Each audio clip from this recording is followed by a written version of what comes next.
Saudara-saudara yang kekasih dalam Yesus Kristus, kembali kita akan merenungkan firman Tuhan saat ini. Mari kita menyerahkan diri di dalam doa. Mari kita berdoa.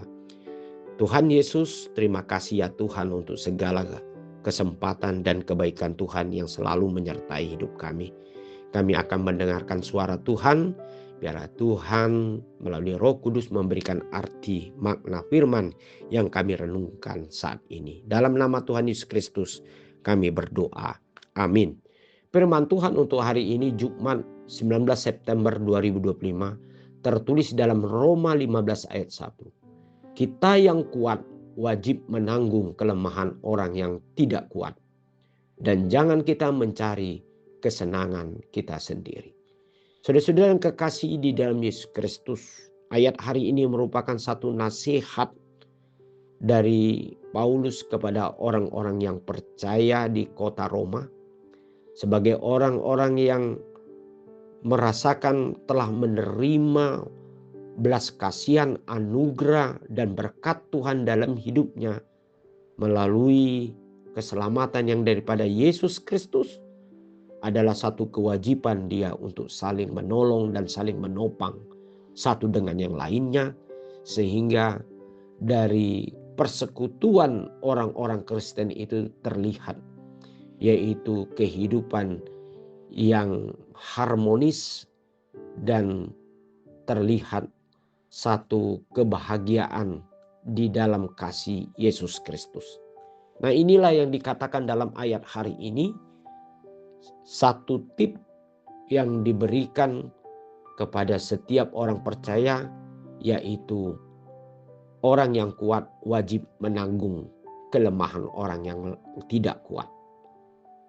Oleh sebab itu, inilah yang merupakan salah satu jiwa dari kehidupan orang yang memiliki satu kasih, sebagaimana kasih Kristus yang mengasihi hidup kita sebagai manusia yang penuh dengan kelemahan, yang ditopang oleh Allah melalui Yesus Kristus, sehingga kita dilayakkan menjadi orang yang layak dan memperoleh hidup. Dan inilah merupakan gambaran yang harus kita hidupi di tengah-tengah kehidupan orang yang percaya.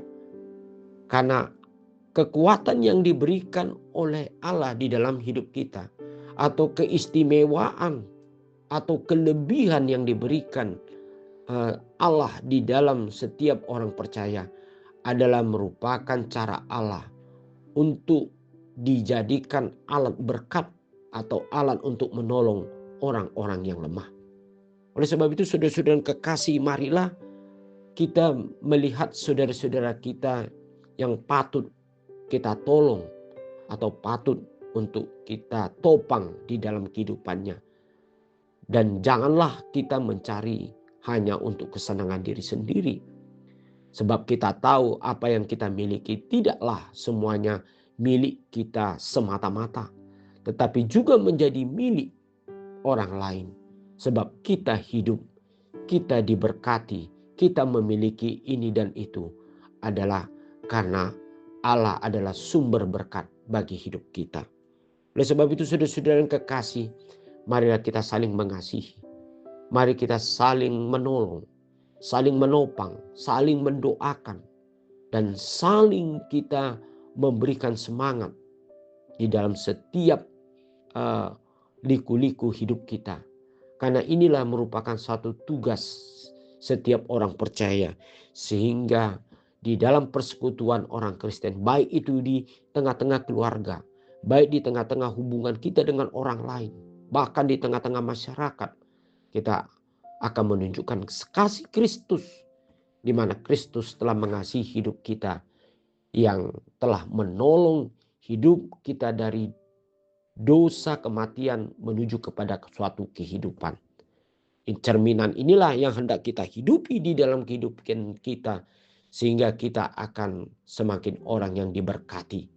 Dan kita tidak akan kehilangan berkat dari Tuhan ketika kita bersedia di dalam kasih untuk memberikan pertolongan, topangan, bantuan, dan memberkati sesama kita sebagaimana Tuhan memberkati hidup kita. Amin. Mari kita berdoa. Terima kasih Bapa di sorga. atas pertolongan, anugerah, kebaikan Tuhan dalam hidup kami. Biarlah Engkau memberikan kepada kami roh untuk saling menopang dan memberikan sesuatu berkat yang sudah menjadi berkat dalam hidup kami pribadi. Biarlah kami terbuka bagi orang lain sebagaimana kasih Kristus, kasih-Mu ya Tuhan mengasihi kami. Dalam nama Yesus Kristus kami berdoa. Amin.